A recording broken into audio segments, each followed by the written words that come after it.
Bismillahirrahmanirrahim.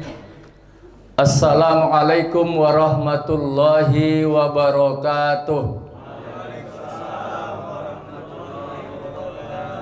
Hamdan wa syukran lillah, salatan wa salaman ala rasulillah, la haula wa la quwata illa billah.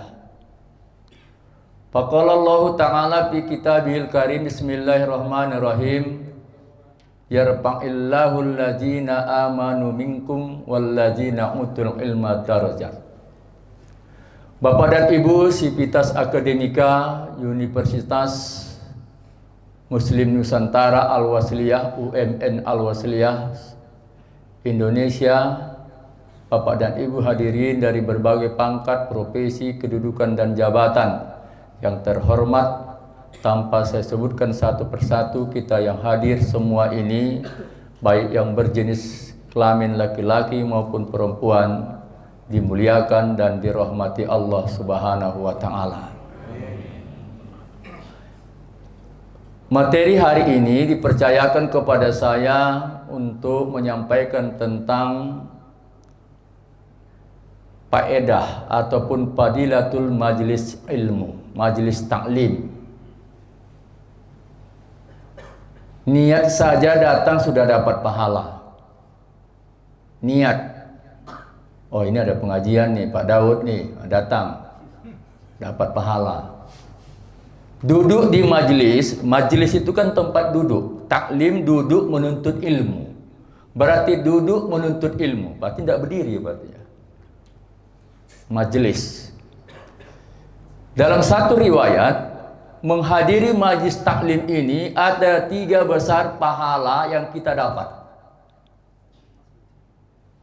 Yang pertama, menghadiri majlis ilmu, majlis taklim ini besar pahalanya sama dengan seperti melaksanakan sholat sunat 1000 rakaat. Di antara kalian silakan tunjuk asbes. Saya kasih duit 200.000. Siapa yang sudah pernah sholat sunat sampai 1000 rakaat? Serius aku ya? Nggak ada. Aku pun berani karena yakin aku tak ada. Kalau enggak rugi juga kita kan. Udah dapat tak seberapa. Ya tahunya kalau di UMN ini tahunya kita berapa itu kan, standar Sukri ya. Coba ditanya Pak Hadi Mulyono, parti lain dikasih, ini pula ditanya Pak Sukri, ukuran dia lah. Nah, tapi nggak ada urusan itu ya, nggak ada hubungan sama saya itu. Saya dari 95 jadi mubaligh sampai sekarang ini tak pernah berpikir kalau ceramah itu dikasih amplop berisi uang. Nggak pernah saya pikirin itu. Itu yang mikirin panitia yang undang. Cocok alhamdulillah, nggak cocok masya Allah. Walaupun kita ngantuk Pak Daud, iya ngantuk dapat pahala. Model mengantuk ini kan ada 3 macam. Pertama, jatuh ke muka gini. Ini menurut fikih Imam Syafi'i, kalau kita ngantuk gini terangkat dubur alias pantat, batal wudhunya. Batal. Yang kedua, ngantuk itu jatuh ke belakang ini. Nah, itu kalau terangkat 2 mata kaki ini batal. Itu ukurannya.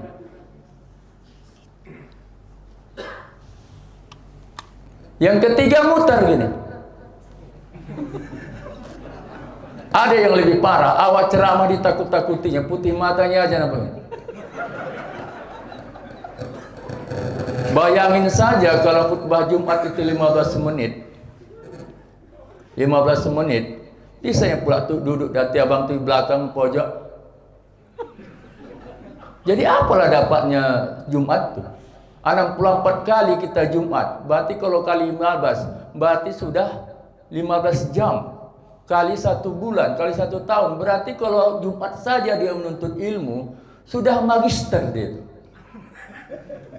Karena 6 kali pertemuannya 1 semester. 1 UTS, 1 UAS, 2 lagi bolehlah cinca-cinca dulu. Tak datang saya, Pak, cuma berapa persen baru boleh ikut UAS, ya kan? Kalau sempat di setiap Jumat, 64 Jumat, kali 15 menit, 1 tahun, berapa tahun umurnya sekarang? Tak datang juga dia ke majelis ilmu. Karena begitu penyakit orang, asalkan dengar Quran pengajian, disitulah paling enaknya dia rasanya. Makanya jadi penceramah ini, Pak, tak enak ini, tak mudah ini. Harus kita kondisikan jamaah. Saya kalau ada 1 orang saja yang muak, udah malas aku gitu. Elok pulang. Lama pun aku segitu juga ya. Sebentar pun segitu juga ya. Tak akan bertambah itu. Jadi dilema betul itu. Enggak juga, Pak. Kapan pula dilema? Tahu nyawa ini. Kadang-kadang di situ mau pulang situ cari amplop. Nah, itu yang pertama. Yang kedua, menghadiri majelis ilmu ini sama dengan besar pahalanya seperti menengok orang sakit sebanyak 1000 orang. Makin tak yakin aku ini. Di antara kalian siapa yang sudah pernah nengok orang 1000 orang sakit coba? Yang banyak cakap kalian, jijik pula aku lama-lama. Sedangkan tetangganya sudah lama sakit. Lewat awak pagi-pagi olahraga, batuk-batuk buat. Awak tanya, Pak, tetangga bapak tuh sakit dong. Tinggal menunggu matinya aja lagi, Ustaz. Udah ditengok, Pak, tak sempat-sempat, ini mau berangkat lah ini, Tapi biasanya di kami ini kalau udah meninggal diumumkan kan. Nunggu mati. Padahal melihat orang sakit itu termasuk hak muslim dengan muslim yang lainnya. 5 hak muslim dengan muslim yang lainnya, 1 di antara yang menjenguk orang sakit. Kenapa rupanya kalau tak dijenguk? Kalau tak orang Mandeling makuling silonging. Di FB itu banyak kawannya. Sampai 6.000 orang. Dia sakit, di fotonya sama impusnya. Gue lagi di rumah sakit Haji Mina Medan. Baca like. Ya taunya aku like. Dari 6.000 ada sebanyak 500 orang yang meng-like. Tapi yang datang siapa? WA status saya hari ini, kita akan tahu sahabat dan teman serta kawan di saat kita sakit. Baru tahu kita, oh ini teman, ini kawan, ada sahabat. Tengok hari ini, Daud Sagita. Tuh, kalau nggak ada, buat aja yang baru. 0811 61 93 955, biar berkawan kita. Sekali lagi aku bilang, 0811 61 93 955. Nggak mau kalian, nggak apa-apa. Yang penting ku bilang. Jangan nanti udah keluar aku dari sini ada yang minta nomor handphoneku ya, enggak kasih. Di saat ku beri kalian tidak terima, di saat kalian minta tak ku beri. Nih terakhir pelan-pelan ini.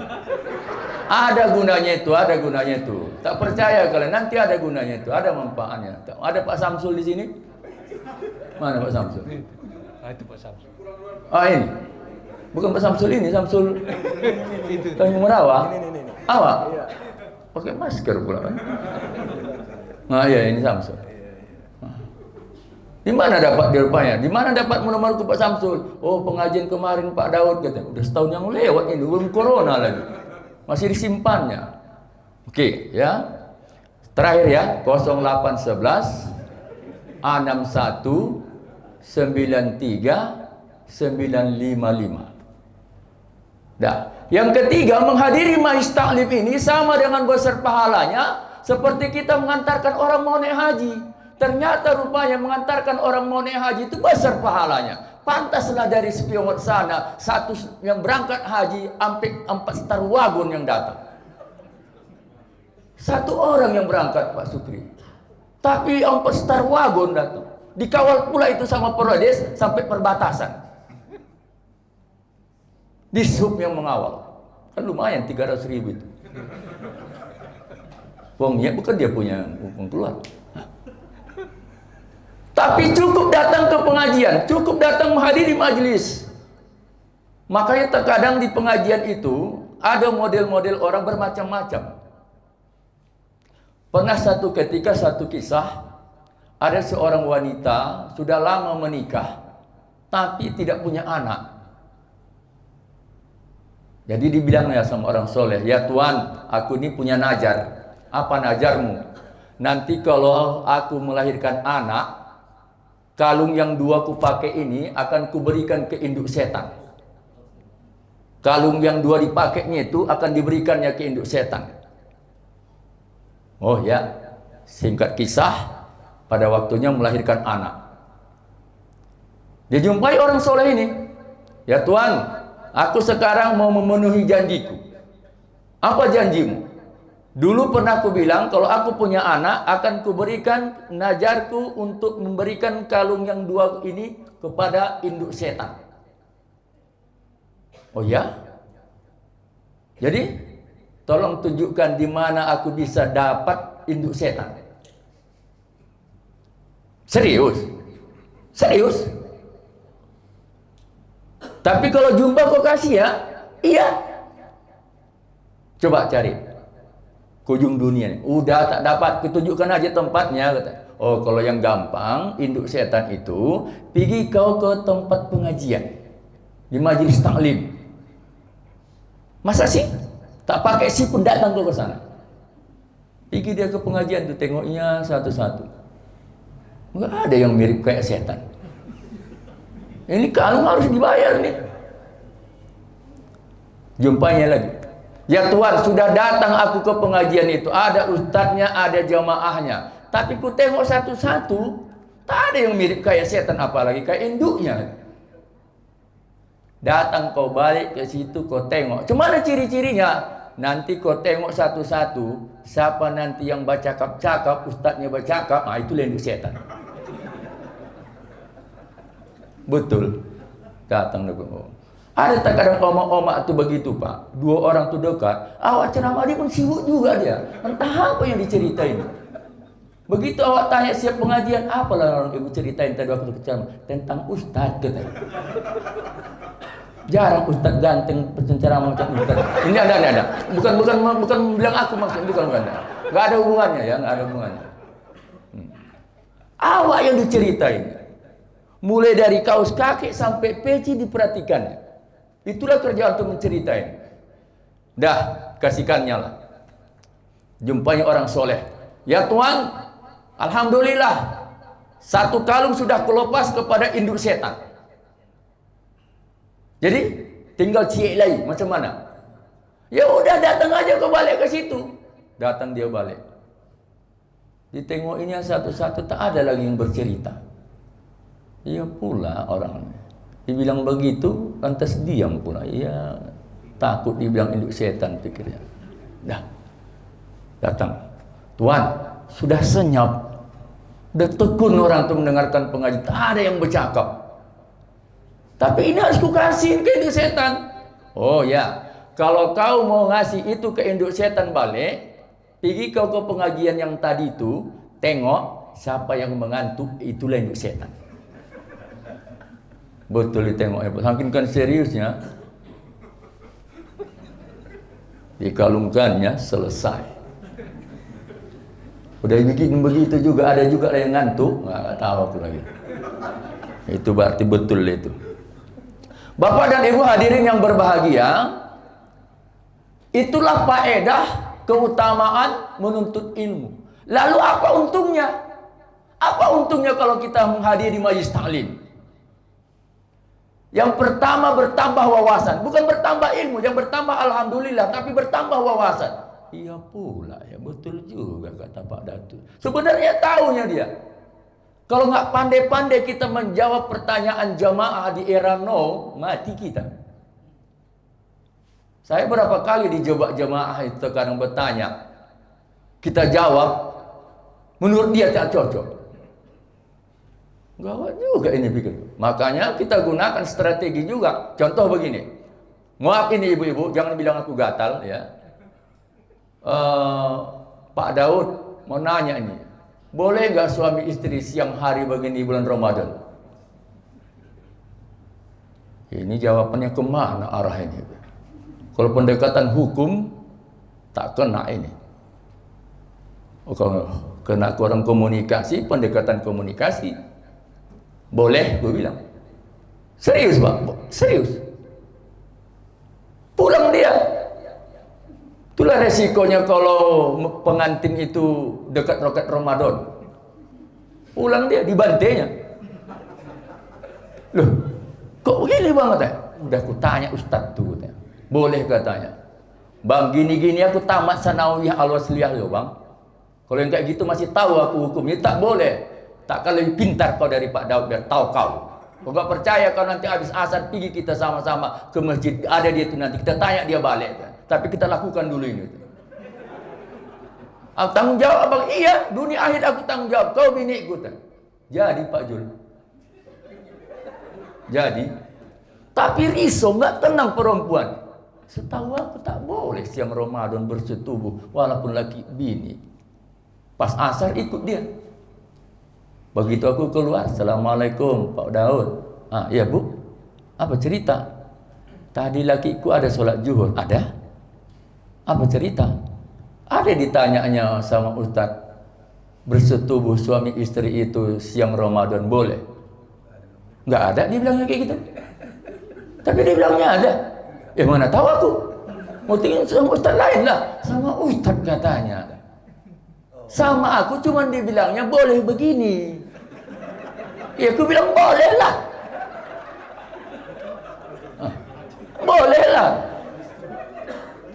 Orang ditanyanya boleh begini, ya aku bilang boleh. Mau pakai gini pun dia boleh. Tak gitu maksudnya Pak Ustadz. Yang maksudnya itu bersetubuh di aku kan tidak bisu. Ngapain dia gunakan isyarat sama aku? Aku kan orang komunikasi. Bilang aja bahasanya, boleh nggak bersetubuh? Dia tanyakan begini, boleh nggak Pak Daud siang Ramadan begini sama bini? Ya boleh lah. Siapa yang salah? Aku atau dia? Dia bukan bisu. Ngapain gunakan bahasa isyarat? Aku orang komunikasi. Makanya pernah juga aku jawab begitu tidak boleh. Pernah juga aku jawab tidak boleh, mati aku buatnya. Itulah Ustaz tak punya pengalaman katanya. Nah, orang gini aja kok, apa susahnya? Pula begitu. Matilah aku dibantai jamaah. Itulah wawasan namanya. Tidak cukup menjawabnya dengan ilmu. Harus ada wawasan baik secara radikal maupun secara universal. Ibarat sumur, sumur itu kan radikal baru dapat air. Kalau hanya sebatas 1 meter 2 meternya tak radikal, tak akan dapat air. Kalau dapat pun air mungkin bau, warnanya kuning. Tapi begitu digali sampai dalam, sampai ikut pasirnya tersedot, itulah namanya radikal. Jadi bagi saya perspektif radikal itu bagus sebenarnya. Cuman Barat gentol untuk menyampaikan kepada publik bahwa radikal itu seolah-olah salah. Terkadang jijik juga nih orang Barat nih, tapi cuman lah banyak orang yang yakin. Harus kita terimalah, harus kita sesuaikan paham mereka dengan perilaku kita. Bertambah wawasan. Sama dengan ini, handphone. Ada jemaah bertanya sama saya, Pak Daud, boleh nggak kita bawa handphone, di dalam handphone itu ada Al-Quran 30 juz, Al-Quran digital? Ya boleh. Tapi Pak Daud ada Al-Quran di dalam 30 juz, apa masalah? Masa kita bawa Al-Quran ke dalam toilet? Bu, yang di dalam handphone itu memori. Memori itulah yang menyimpan data, termasuk Al-Quran. Kalau ibu ambil memori, takkan ada Al-Quran di dalam. Kalau ibu tidak aktifkan memori, takkan berfungsi Al-Quran di dalam. Tapi ada yang bilang tak boleh. Yang tak boleh jangan ibu bilang sama aku. Aku bilang yang boleh. Yang mana yang betul kata? Nah, ini tak bisa dengan ilmu rupanya. Harus dengan logika juga. Bu begini. Sekarang ku pancing ibu. Ikuti. Ini ibu yang jilbab pramuka itu. Nah, itulah yang dekat baju hijau. Iya. Ya, samping ibu. Ya, iya, yang gini-gini ya. Ikuti ya, Bu. Ikuti ya. Surah Al-Fatihah. Bismillahirrahmanirrahim. Alhamdulillahirabbil alamin. Sambung. Terus oke, stop. Saya nyambung sama ibu karena ibu aktifkan memori. Oke? Saya tidak yakin hanya Fatihah saja yang ada di pikiran di otak ibu. Mungkin juga surah An-Nas ada, betul? Al-Alaq ada. Oke, yang 3 tril kul itu ya, ada itu ya. Oke, sekarang aku tanya. Kalau ibu ke toilet atau WC lah kita bilang, ya. Kalau ibu ke WC, itu kepala dibuka atau tidak? Tidak. Dibawa kan? Oke. Dengar ajan atau ngaji di masjid. A'udzubillahi minasyaitonirrajim. Bismillahirrahmanirrahim. Ibu aktifkan enggak memori? Hah? Kalau ibu aktifkan memori, itulah yang salah. Berarti ibu juga Ar-Rahmanir-Rahim Maliki Yaumiddin Iyyaka na'budu. Itu yang tak boleh. Kenapa? Tak boleh bukan dari sisi hukumnya, tapi dari sisi adabnya. Kalau begitu tidak usah aktifkan. Apa yang kita aktifkan? Yang kita aktifkan telinga. Makanya sensor telinga ini, hebat ini telinga ini. Tahu dia suara istrinya sama suara bini orang. Hebat dia kan. Begitu kita bangun kita, Bang Daud. Ini enggak biniku nih. Kalau biniku enggak gitu manggilnya. Paling-paling Buya. Ini pasti ada yang lain. Yang lebih parah, dia lebih ingat suara bini orang daripada suara bininya. Itu kuat kali memorinya itu, ya kan? Tapi bukan di sini ya, di sini saya nggak yakin ada itu. Ada juga. Alhamdulillah lah gitu ya. Itulah namanya wawasan. Selain bertambah ilmu kita, bertambah wawasan. Oh, ternyata begitu rupanya. Dah. Yang ketiga, efisien. Dengan adanya ilmu, kita lebih efektif. Lebih bisa mengefisienkan tenaga dan efisienkan materi dan efisienkan waktu kita. Kalau tidak tahu kita jalan ke Simpang Limun, kita turunnya di Pinang Baris, pasti tukang beca itu sampai ke pakam di bawah kita baru ke Simpang Limun. Efektif? Efisien? Tidak. Tapi karena adanya ilmu, kita bertambah wawasan. Dengan wawasan ini kita harus memiliki pengalaman. Pergilah kita hijrah. Hijrah kita. Saya selalu anjurkan sama adik-adik, kalau kau sudah aliyahnya di Medan, perguruan tingginya kau pergi ke luar. Kalau kau orang Tanjung Balai aliyahnya, pergi kau ke Medan. Pergi ke keluar kota supaya nampakmu banyak bagaimana alam ini. Saya tidak sombong, mudah-mudahan ini bukan menjadi takabur. Saya sampai saat ini, insya Allah, alhamdulillah, sudah 8 negara ku jalani. Pergi kita ke Australia lain pula. Pergi kita ke Brunei lain pula. Pergi kita ke Thailand lain pula. Terakhir perjalanan saya 2018, Abu Dhabi dan Dubai. Pergi kita ke Abu Dhabi, oh begini pula modelnya. Iya pula. Jadi dengan adanya ilmu, kita tidak menjustifikasi amal kita paling baik, bahkan bisa menyalahkan amal orang lain. Itulah yang salah. Angkat takbir saja Pak. Tidak ada ketetapan yang wajib kecuali yang sunnah. Kalau angkat takbir saja kita tengok orang menyalah lain daripada yang kita terima, inilah kita bilang orang sesat. Berdiri di depan imam tuh. Ada pula angkat takbir ini ke atas dulu baru ke bawah. Allah. Tengok samping, ke bawah dulu baru ke atas. Allah. Ya pula. Tengok sebelah lagi, ke muka dulu baru ke belakang. Allah. Ada pula kuncup. Allah. Ada pula di ayunnya dulu. Allah. Kalau tak ada ilmunya, tak ada wawasannya, tak ada pengalamannya, menyalah ini kaji kawan ini. Kalau memang acinya pula main sendiri, dimainkannya jurus ular. Allah, berserak aja nih. Itulah perlunya kita wawasan. Wawasan itu dapat dari pengalaman.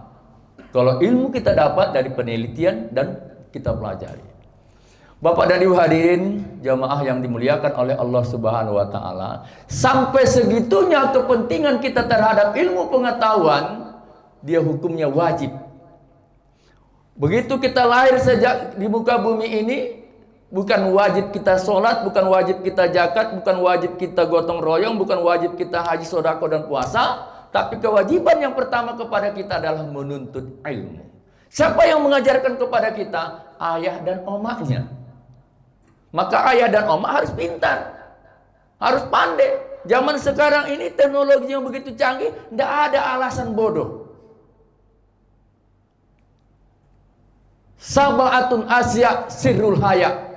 Ada 7 hal yang harus kita rahasiakan dalam hidup. Dengarkan baik-baik. Yang pertama yang kita rahasiakan dalam hidup ini adalah al-junub, dosa kita. Ada rupanya orang menceritakan dosanya kepada orang lain tanpa dia sadari karena mulutnya lancip dan lanjus. Mulut lancip ini kan tajam Pak bercakap, walaupun bercanda tapi pedas. Dari mana kakak bawa belanjaan pakai keranjang? Dari mana kacamata kau tuh? Dari pajak lah bodat. Kau tanya lagi. Pagi-pagi begini naik hitamku gara-gara kau. Rupanya gara-gara naik daging. Karena awak. Ya kan? Bercandanya dia, tapi jawabannya pedas. Bu silakan mbak, makannya makan apa adanya ya. Makanan kau pun pula kayak muntah kucing ku tengok. Padahal udah begitu makannya. Pedas bercakap. Kalau yang lanjus tuh Pak, tak awak suruh dia bercakap, dia aja bercakap. Ada kawan aku kayak gitu. Datang dari Labura sana, sampai di muka kantin Stomo. Aduh, alhamdulillah ramai kali di Bung Raya. Kebetulan saya nengok mobil di showroom itu Pajero Sporty. Padahal kemarin sama anakku minta sama dia Alphard sajalah. Rupanya Alphard ini mesti DP-nya 105 juta. Jadi akhirnya kutunggulah beberapa bulan lagi nanti sawit kami ada 800 hektar di Kota Pinang.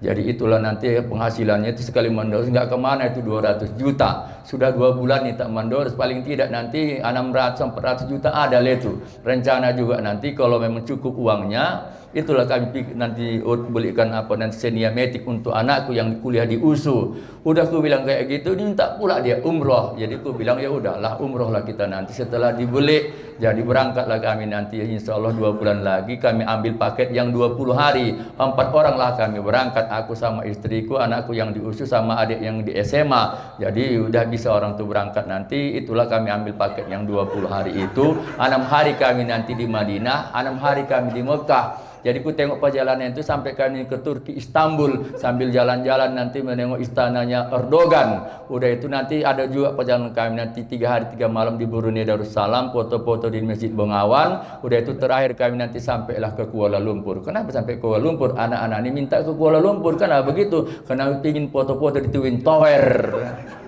Siapa yang nanya? Nggak ada yang nanya. Tapi karena mulut lanjus. Jadi Pak Jul, kalau memang istri kita itu nanti lanjus, 8 penyakit kita sekali bilang dikasih tahu ya. Belanja dia di kedai Pak Amin. Ya, Kak Lela belanja bayam aja nih, ku tengok ini jauh-jauh dari gang sana. Tapi abang kau tak bisa makan terong. Ikan gembung rebus pun tak bisa, naiklah darah tingginya, kolesterolnya, kemarin diperiksa ada asam urat, udahlah mahnya tak hilang-hilang, udah itu pula naik pula lagi gula, mati lagu. Sekali bilang 8 penyakit lagi. Kenapa bisa begitu Bu? Karena lanjus. Harta kita di rumah tuh ketahuan tuh 1 gang, karena mulutnya lanjus. Kak Fitri turun dari becak dari mana kok cantik kali baju itu, tak pernah ku tengok dipakai itu, dari kantor lurah Leli mengurus SKT surat keterangan tidak sengketa, kami tanahnya ada sudah rukun mau dijual, jadi tinggal rupanya surat tanahnya di laci, rupanya ditaruh di laci itu kan ada intan, ada berlian. Udah itu kemarin aku kan beli ketahuan jadi. Karena lanjus. Kalau soal dosa ini rupanya, mungkinkah kita menceritakan itu sama orang? Mungkin. Nyapu-nyapu dia, ngimas-ngimas dia di depan rumahnya, tengok itu ada tato gambar kobra. Ngapain tato itu Pak? Kobra. Allah, 2 tahun yang lalunya ini, waktu di LP Tanjung Gusta gara-gara mencuri lembu. Itulah diponis orang itu 2 tahun, masuk di tato orang tuh, datang kawan-kawan dibuatnya tato. Kita nanya tato, apa hubungannya dengan dia mencuri lembu? Itu namanya al-junub. Dia ceritakan dosanya kepada orang lain, seharusnya dirahasiakan. Dalam pikiran, oh pencuri juga rupanya uangnya. Baru tahu aku. Gara-gara tato. Seharusnya kalau ini yang ditanya, itu yang dijawab. Ya cantik Pak gambar tato kobra tuh. Allah, Pak beteng-betengkannya ini. Selesai. Ini itulah 2 tahun yang lalu di kawan-kawan waktu di LP penjara dulu, LP Tanjung Gusta, gara-gara mencuri lembu di Siantar. Biasa tak pernah ketahuan, kena aku 2 tahun. Datang kawan-kawan ditato, ya udahlah biarkan saya lah bikin. Jadi ketahuan jadi. Yang kedua, apalagi harus kita rahasiakan? Al-uyub. Yang kita rahasiakan itu adalah aib kita, aib istri kita, aib suami kita. Ngapain kau ceritain aib suamimu kepada orang lain yang tidak tepat? Tapi aku Pak Ustaz, kalau nggak aku ceritakan, mendumbel di hatiku ini. Ada tempat munajat kepada Allah. Apa masalahmu dengan suamimu? Munajat kepada Allah. Bangun tengah malam, pergi ke kamar mandi, ambil wudhu, bentangkan sajadah, pakai mukena. Dah, Allah. Siap salam, doa, munajat kepada Allah. Munajat itu apa? Curhat. Ya Rob, aku tidak sepatutnya untuk memohon bantuan kepadamu, ya Allah, mengingat dosa-dosaku yang begitu banyak. Andai yang engkau campakkan aku ke lautan, pasti tenggelam karena banyaknya dosaku, ya Allah. Ku mohon kepadamu, ya Allah. Beberapa hari ini suamiku, kenapa dia chattingan sampai jam 1 malam, ya Allah? Adakah wanita lain yang dia sukai, dia cintai? Aku 1 harian terkadang pergi keluar rumah, ya Allah, sampai jam 5 sore aku pulang, tak pernah aku di chatnya, ya Allah. Tapi pernah aku intip dia, ya Allah, aku tengok bacaan, ada bacaan hai, entah apa maksudnya hai. Aku mohon padamu, ya Allah, sebelum mereka terlalu jauh, tunjukkan kepadaku siapa wanita itu. Besoknya anaknya bilang, Mak, ini handphone papa. Kenapa rupanya handphone papa? Nama mama nggak ada. Gara-gara nama bininya di situ, tak ada, bisa jadi masalah. Ditengok, diperiksa omaknya lah pula handphone nih. Banyak laki-laki. Tapi kata anakku banyak nama perempuan di sini. Di tesnya 1. Leman. Assalamualaikum. Waalaikumsalam. Apa kabar, Bang? Leman. Leni Marlina. Ah, betul, Leni Marlina. Rupanya Leni Marlina namanya, Leman.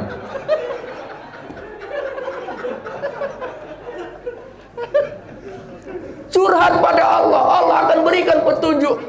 Jangan kita ceritakan aib suami kita, apalagi aib istri kita. Kita ini pun terkadang bapak-bapak mau juga yang menceritakan aib bini kita. Datang dia ke warung ambilnya rokok, pantatlah sama bini ikuti ya.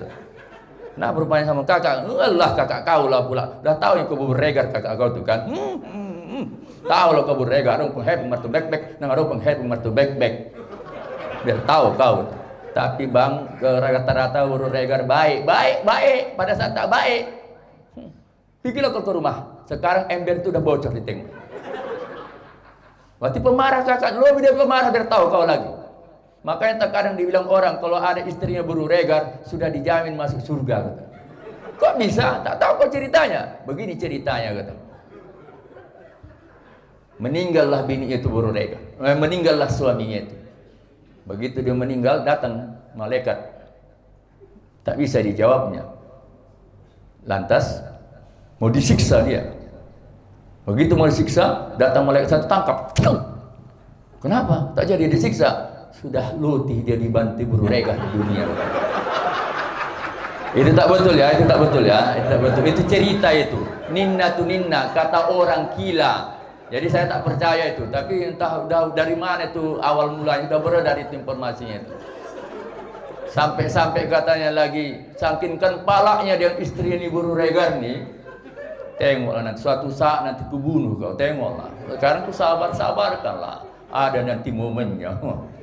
Begitu rupanya pas menimba air di sumur di belakang rumah, ditengoknya membungging bininya ini. Akan diam-diam itu, mati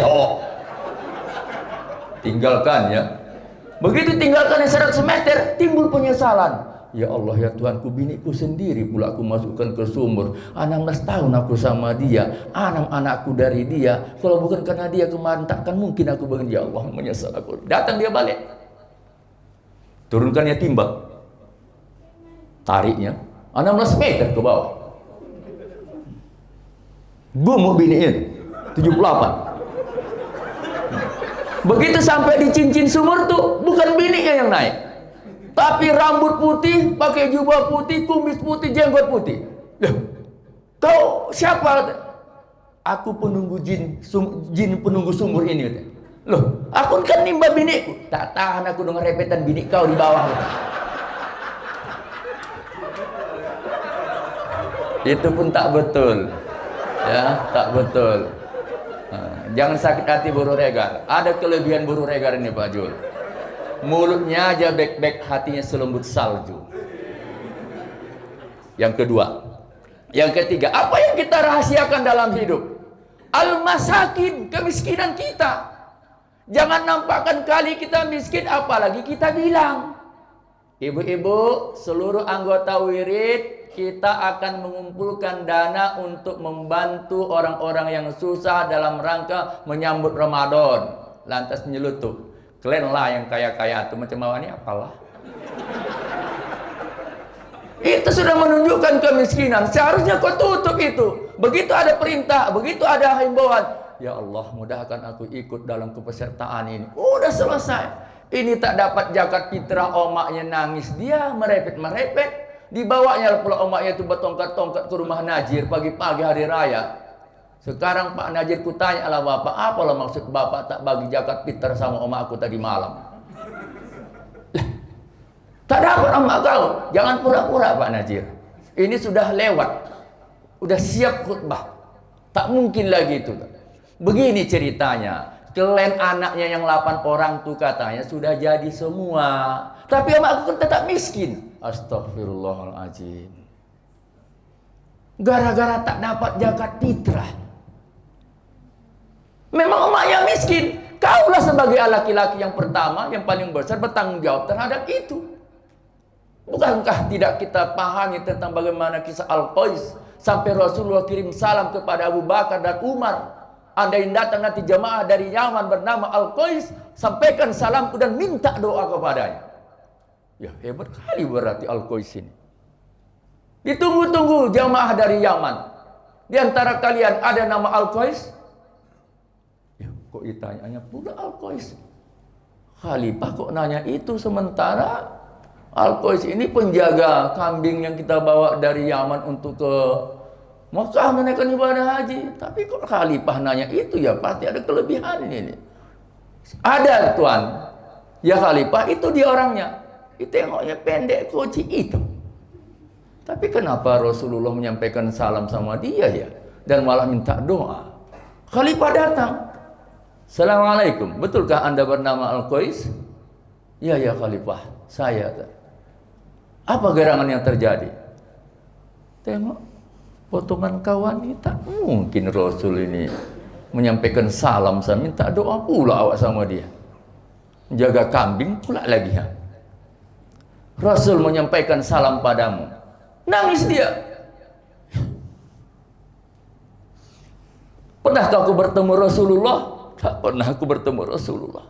Tapi kenapa dia menyampaikan salam? Aku pun tak tahu kenapa dia menyampaikan salam kepada aku. Kenapa kau tidak ikut waktu itu berangkat menunaikan ibadah haji supaya bertemu dengan Rasulullah? Aku punya ibu. Ibuku sudah tua renta. Aku bilang sama ibu, supaya aku berangkat haji, pergilah Tapi pada saat itu aku tidak bisa tega melihat wajah ibuku. Oh, berarti disinilah kelebihan kawan ini rupanya. Kepatuhannya kepada ibunya, dia tinggalkan untuk kerinduannya kepada Rasulullah. Mereka datangi Al-Qais itu. Jadi bagi kita sekarang yang punya ibu, yang punya orang tua, tak ada lagi mahkota yang paling berharga, intan yang paling mahal, doa yang paling mustajab kecuali ibu dan ayah kita. Ngapain kita mesti keluar daerah mencari dukungan doa, sementara di rumah kita ada doa yang mustajab? Tak usahlah kalau nyanyikan lagu Roma Irama itu, udah tahulah kalian itu. Doa ibumu, malah udahlah itu, sedih pula aku nanti. Dah, sembunyikan kemiskinan, tutupi kemiskinan. Jangan mantang-mantang koyak sepatu awak biar kasihan orang yang simpati di bawah. Udah leher bajunya koyak-koyak berbulu-bulu. Ya kalau bulu burung ini indah. Tahu bulu apa itu? Koyak. Bini merupanya nggak perhatikan. Singlet awak yang bolong-bolong tuh jangan dipakai. Entah kan bini kita ini udah lah pakai aja tak nampak orang tua. Betul. Kejadian jatuh.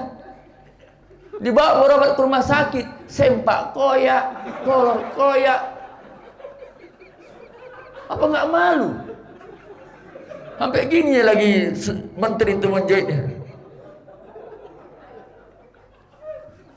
Aku pun jijik kali aku nengok bini kalau nggak perhatian sama lakinya. Lakinya pergi pagi pulang petang cari uang. Untuk apa coba? Untuk istri dan anak-anak. Tapi tidak diservisnya lakinya. Nanti ada orang menyervisnya marah. Kita ini laki-lakinya, saya jelek-jeleknya, saya pendek-pendeknya, saya miskin-miskinnya, campakkanlah ke Papua sana, pasti laku. Dah, yang keempat, apa yang kita rahasiakan lagi dalam hidup? Yang kita rahasiakan dalam hidup ini yang tak boleh orang tahu, tak boleh dikasih tahu, apalagi diberitahu. Al-jahlun, kebodohan kita. Zaman now, udah gampang mencari akses berbagai sumber ilmu pengetahuan. Apa yang tak bisa kita dapatkan di Google ini? Kita mau cari ceramah tentang apa? Takwa. Ciri-ciri orang yang bertakwa muncul. Ada 6 artikel. Ciri-ciri orang yang beriman muncul. Jangankan ilmu pengetahuan tentang masak-masakan pun ada di sini. Cara buat lontong Betawi keluar. Istri saya itu kalau soal masak-masak tak pernah aku kecewa sama dia. Cuman sekali saja lah tahun 2018 yang lalu. Buat lontong tak pandai dia. Tak pandai dibuat lontong. Dek, untuk tahun ini kita tak usah dulu beli lontong. Buat lontong sendiri. Pakai kacang, pakai kerang. Cuma cara buatnya? Ambillah di Google. Buatnya di Google kan? Buat lontong. Diikutinya petunjuk Google. Habis maghrib ikutlah aku membungkusi. Masukkan beras, masuk ke daun, ikat pangkal, ikat ujung, kayak mayat, masukkan ke kukusan. Sap. Jam 10 malam dari jam 8 tak masak-masak. Kata orang rumah mungkin ya 4 jam. Tunggu jam 12. Begini-gini nunggunya. Tak juga. Dah mungkin kalau dingin nanti itu tegang katanya. Iya pula dingin katanya tegang. Biasanya panas tegang. Iya. Ikuti. Nggak ada hubungan sama yang lain. Kalian entah kadang cepat kali. Dah. Kubiarkan sampai subuh. Bangun jam 4. Kuginiin lagi. Lembut juga. Udahlah masakkan lagi balik. Masakkan lagi. Kita tinggal saja apinya kecilkan. Nanti pulang sholat Idul Adha baru kita ambil lagi. Iya pula. Tinggalkan. Ikan sholat Id. Pulang sholat Id, buka lagi kukusan. Iya, gimana ya lontongnya? Enggak juga keras-keras. Udahlah dek, tamu sudah banyak. Teleponlah. Bu Sri. Ya Ustaz. Ibu buat lontong? Buat. Bisa dikirim 2? Bisa, kirim 2. Bu Meli. Ya. Ibu buat lontong? Ya buatlah, namanya pun hari raya. Kirim dulu 2, bisa? Oh bisa, 4 pun bisa. Kirim 4, 6. Bu Tati, ya 10 orang kusuruh ngirimnya, dapatlah 20 batang lontong. Ku kasihlah sama tamu. Mantap juga ya lontong Bu Jana nih ya. Nah, dalam pikiranku memanglah lontong lah yang tak pandai dia membuat. Tapi yang lain bisa. Jadi Bapak dan Ibu tidak ada alasan aku bodoh, aku nggak tahu. Zaman now teknologi begitu modern, serba canggih, gampang kita dapat. Baik ilmu agama maupun ilmu umum. Apalagi di pengajian. Udah, yang kelima. Apa yang kita rahasiakan? Al-mardun, penyakit kita Pak Jul. Tak boleh dikasih tahu itu. Tak boleh kita kasih tahu penyakit kita sama orang. Ini ditanya, dia bukan sakit. Sakit dia bilang. Assalamualaikum, apa kabar Pak? Alhamdulillah, yang batuk-batuknya nih. Udah 3 hari kenal. Udah berobat Bapak. Udah berjarum. Bel hampir setengah on. Diupdate. Masuk status. Pikirnya banyak orang yang datang. Makulin silonging. Merepet bininya. Bini kita nih Pak, hari pertama kita sakit, alhamdulillah servis. Masuk angin abang. Iya dek, kusuk-kusuknya. Senyap, enak sampai tertidur awak. Hari kedua belum sembuh, masih demam. Mulailah bercakap. Makanya aku udah tahu hujan, jangan kemana-mana, awak main catur aja sampai jam 1 malam. Kalau susah begini kan siapa rupanya? Kan aku juga yang repot. Dah. Hari ketiga tak sembuh juga, datangi Ustaz. Mukanya kayak SpongeBob, petak-petak. Assalamualaikum Ustaz. Waalaikumsalam. Bu Sri, apa cerita Bu? Kok sendiri datang? Mukanya mayun kayak gitu, rambut kayak upin-upin. Gue tengok ke atas naik. Inilah Ustaz yang menceritakan. Lakiku udah 3 hari ini sakit. Bawalah berobat. Udah kukusu di jarum dokter. Sudah sampai setengah onnya lagi obat dimakannya. Tak sembuh-sembuh. Jadi apa hubungannya sama aku? Kalau udah 3 hari tak sembuh-sembuh. Ustaz tengoklah dulu. Mana tahu udah saatnya. Baru 3 hari. Udah minta mati.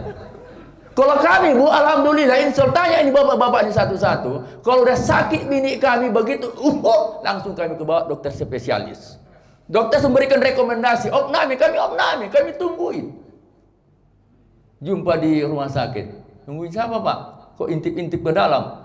Tapi ibu sakit. Kenapa diintip-intip? Mana tahu udah mati gitu. Allahu Akbar. Intinya Bapak dan Ibu, al-mardun, sakit kita itu dirahasiakan. Yang ke-6, al-malun, harta kita. Tak perlu kita kasih tahu harta kita di mana-mana. Background sawit 800 hektar di Stabat. Lagi manen kacang. Depan Senia Metik, Baleno. Apain coba? Apa nggak sakit hati orang menengok kau begitu tampil dengan kekayaan hartamu, sementara kau pelitnya, naudzubillahi min dzalik. Ada anak yatim menangis, ada anak yatim piatu dia menangis tak makan gara-gara kau pelit. Wirid cuma 5.000-nya satu Jumat, 4 kali baru bayar.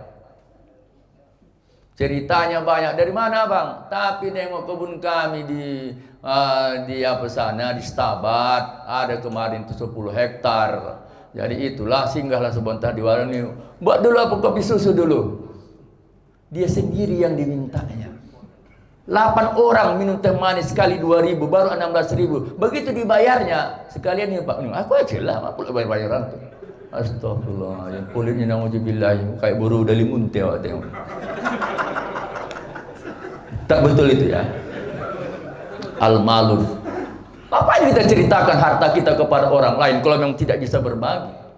Yang terakhir Bapak dan Ibu hadirin yang berbahagia, apalagi yang harus kita rahasiakan dalam hidup ini? Yang kita rahasiakan dalam hidup ini tak boleh orang tahu, apalagi diberitahu, apalagi dipublikasikan, apalagi kompetensi beres awak menyampaikannya itu. Apa itu? al-amalun. Al-amalun. Kalau tadi al-malun harta kita, ini al-amalun amal kita. Yang ditanya lain, jawabnya amal. Makin gemuk aja bapak ini gue tengok. Semana tak gemuk pada puasa. Puasa, baca Quran, tahajud. Siapa yang nanya? Awak nanya sehat aja bapak awak tengok. Tapi bangga dengan amalnya. Dari mana ibu bertelukung-telukung jam 8 begini ibu? Alhamdulillah Pak Daud Sagita dari musola semalam tuh jam 2. Tak bisa aku tidur di rumah. Daripada melamun-melamun aku di rumah, pergi aku ke musola, sholat tahajud lagu sampai 8 rakaat. Memang tanggal lalu lututku nih ha. 8 rakaat tuh. Kulanjutkan baca Al-Quran. Ku tengok masih panjang lagi subuh. Berzikir-zikir aku. Siap berzikir-zikir, masuklah azan. Jadi sebelum azan ku tengok, ya udah kesempatkan lah ganti wudhu. Siap ganti wudhu, ku buatlah sholat sunat wudhu. Azan lah. Berdiri aja ku nunggu dia azan. Yang panjangan pula itu azannya. Sampai capek lah. Macam tak tahu dia satu malam tak tidur. Udah siap sholat subuh. Ku tengok masih siang lagi. Mau ke pajak pun tangguh. Ku lanjutkan baca Quran. Dapat juga lah 4 juz. Udah matahari ku tengok terbit, udah tenang ku tengok, udah cerang, barulah aku laksanakan sholat duha. Siap sholat duha, begitu aku mau keluar memakai selop, adalah pula datang peminta-minta. Mama kata dia 3 hari 3 malam dia tak makan, dibawanya anak yang kecil satu. Tak tega pula lah aku menengoknya. Aku kan setiap mau sholat tuh bawa duit 300, jadi limpul-limpul 100-an satu. Jadi ku kasihkanlah limpulan sama dia, 2,5 lagi lah aku gunakan belanja. Itu makanya lama aku pulang, Pak Ustadz, 8 amalnya hilang pahalanya. Gara-gara dia ceritakan amalnya. Atau orang ditanya, ibu dari mana bertelukung-telukung bu jam 8 pagi ini? Dari musola Pak Daud. Selesai. Apa urusanku tanya lagi ngapain ibu tuh di musola, jam berapa ke musola, ngapain di musola? Memang mau buka wani dia. Kalau nenek-nenek mikir-mikir awak dulu ya kan.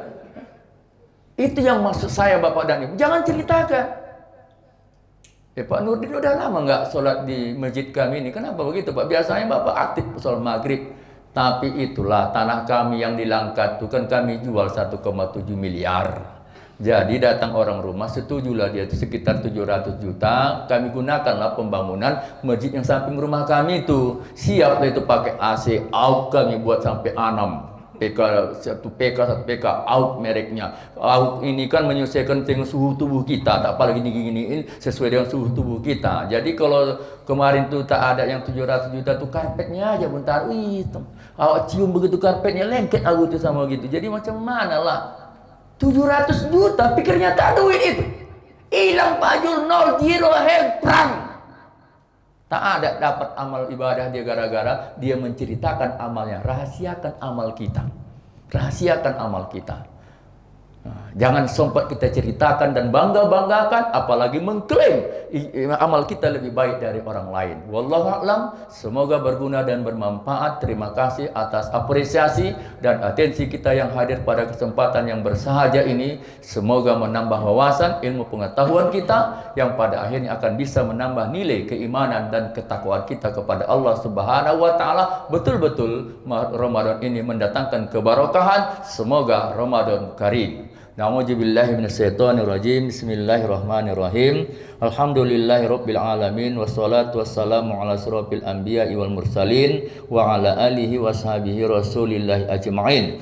Allahumma ja'alna haja jam'an marhuma wa tafarruquna min ba'dihi tafarruqan maksuma wahdina ya Allah siratan mustaqima. Allahumma ighfir lana dzunubana wa liwalidayna warhamhuma kama rabbawna shighara wa li jami'il muslimin wal muslimat wal mu'minin wal mu'minat al ahya'i minhum wal amwat innaka sami'un qaribun mujibud da'wat ya qadiyal hajat. Rabbana atina fid dunya hasanah wa fil akhirati hasanah wa qina adzabannar. Subhanaka rabbika rabbil izzati amma yasifun wa salamun alal mursalin walhamdulillahi rabbil alamin.